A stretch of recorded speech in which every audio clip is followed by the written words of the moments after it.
प्राणी।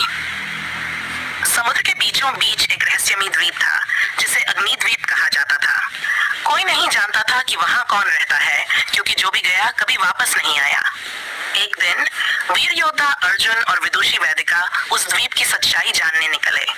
जैसे ही वे द्वीप पर पहुंचे, वहां के पेड़ सुनहरे पत्तों से चमक रहे थे और आकाश में उड़ते हुए विशालकाय पक्षी थे जिनकी आंखों से बिजली चमकती थी।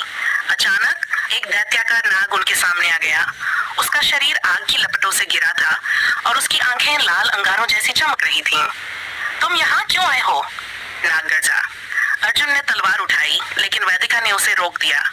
उसने अपनी बुद्धिमानी से नाग से बात की। हम इस द्वीप का रहस्य जानना चाहते हैं, क्या तुम हमें बताएंगे? नाग थोड़ा शांत हुआ और कहा, यह द्वीप मायावी प्राणियों का घर है।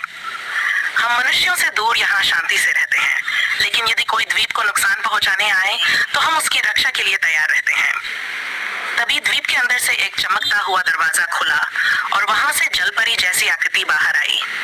उसने कहा, तुम दोनों सत्य की खोज में आए हो, इसलिए हम तुम्हें ये रहस्य बताते हैं। ये द्वीप अद्भुत जीवों की शरणस्थली है। हमें मनुष्यों से खतरा था, इसलिए हमने खुद को छिपा लिया।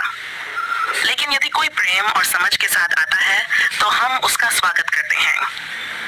अर्जुन और वैदिका ने वचन दिया कि वे इस द्वीप की सच्चाई किसी लालची राजा या सेनापति को नहीं बताएंगे।